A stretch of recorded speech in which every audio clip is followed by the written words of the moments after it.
ये unforgettable love of mica chapter 22 है, जिसमें हमें दिखाते हैं कि चैंग्यू का नौकर उससे कहता है, यंग मास्टर मुझे माफ करना, मुझे पुराने मास्टर और यंग लेडी के साथ मिलकर आपको धोखा नहीं देना चाहिए था। ये मिस सेन का फोन है, आप एक बार देख तो लीजिए। और वहीं चैंग्यू बस बैठे बैठे अपनी और सैन फेफे की बातें याद कर रहा था। उसके बाद चैंग्यू वो फोन चेक करता है, उसे अनलॉक करता है और देखता है पहले की तरह इस फोन का अभी भी वही लॉक है। और फिर चैंग्यू फोन में देखता है कि फेफे ने उसे काफी कॉल किए थे और काफी मैसेज भी किए थे। चैंग्यू मेरा फोन उठाओ, मुझे तुम्हारी चिंता हो रही है। और वहीं लू ने भी फेफे को काफी मैसेज किए थे, लेकिन फेफे का फोन तो उसके पास था ही नहीं। अब हमें मॉर्निंग का सीन दिखाते हैं और सैन फेफे सोफे पे सो रही है। फेफे काफी थकी हुई थी और खुद से ही बोल रही थी, इन लोगों ने मुझे नौकर से भी ज्यादा परेशान कर दिया है। और तभी वहाँ पर लू का सेक्रेटरी फेनियान आता है और फेफे से कहता है, मिस सेन यंग मास्टर ने आपको अभी आने के लिए कहा है। तो फेफे कहती है, क्या फिर से? और फिर फेनियान फेफे को लू के पास ले जाता है। तो फेफे वहाँ जाकर फेनियान से पूछती है, आखिरकार ये जगह कहाँ पर है? तो फेनियान फेफे से कहता है, ये वो जगह है जहाँ पर यंग मास्टर अपने नौकरों को सजा देते हैं। आमतौर पर लोग अंदर जाने के बाद जिंदा बाहर नहीं आते। हमारे पास लोगों को सजा देने के लिए 100 से भी ज्यादा तरीके हैं। ये बात सुनकर फेफे सोचती है, ये आदमी बिल्कुल निर्दयी है, इसके अंदर जरा भी दया नहीं है।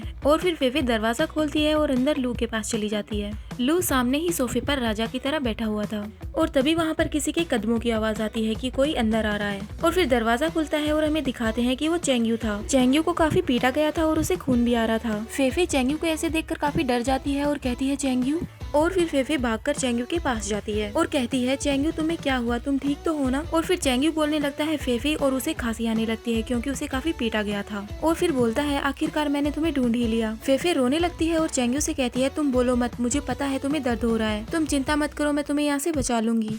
और फिर फेफे लू पर चिल्लाती है और उससे कहती है, तुमने इसके साथ ऐसा क्यों किया? मैंने तो कॉन्ट्रैक्ट पे साइन भी कर दिया था, आपने वादा किया था कि आप इन्हें जाने देंगे। फेफे को ऐसे बोलते हुए देखकर लू सोचने लगता है, क्या सच में तुम किसी दूसरे आदमी के लिए मेरे साथ ऐसे बात कर सकती हो? और वहीं चैंग्यू इतना पिटने के बाद सोचता है, ऐसा लगता है मैं काफी कमजोर था जो इतना पिट गया। और फिर फेफे से खांसते हुए कहता है, तुम मुझसे इतनी रिक्वेस्ट मत करो और मुझे माफ कर दो। पास्ट में मैंने तुम्हारे साथ ऐसा व्यवहार किया, मैंने वो सब जानबूझ के नहीं किया था, मुझे कुछ भी नहीं पता था। पिछली बार मैंने तुमसे जब बात की थी तो कॉल कट करने के बाद मेरा सर टेबल से टकरा गया था, तो मेरी याददाश्त चली गई थी। मेरी माँ ने मुझे धोखा दिया था, इसलिए मुझे सारी बातें याद नहीं थी, लेकिन मुझे पता है कि मैं गलत हूँ, लेकिन अब भी मैं मरना चाहता हूँ। चैंग्यू की ये सब बातें सुनकर फेफी सोचने लगती है, क्या इसने अपनी याददाश्त खो दी थी? इसने अभी अभी कहा कि इसकी याददाश्त चली गई थी, ऐसा कैसे हो सकता है और ऐसा क्यों हुआ होगा? और तभी फेफे लू की तरफ देखती है और सोचने लगती है कि फेनियान ने उससे क्या कहा था। एक बार जब कोई अंदर आ जाता है तो कोई यहाँ से जिंदा बाहर नहीं जाता है। इस वीक किसने 2 परिवारों को एकदम से दिवालिया बना दिया, बैंकक्रप्ट करवा दिया उनको। ये आदमी एकदम कमीना है, मतलब लू। और फिर फेफे एकदम से उठती है और चैंग्यू से कहने लगती है, क्या आपको लगता है आप इतना सब झूठ बोल देंगे और मुझे आप पर भरोसा हो जाएगा? तुम मुझे परेशान करना बंद करो, मैं तुम्हें बता रही हूँ, मैं तुम्हें कभी भी माफ नहीं करूंगी। फिर चैंग्यू सैड होकर कहता है, फेफे चैंग्यू से ये सब इसलिए कह रही थी ताकि लू उसे मार ना दे। वो चैंग्यू को लू से बचाने के लिए चैंग्यू को ये सब बोल रही थी।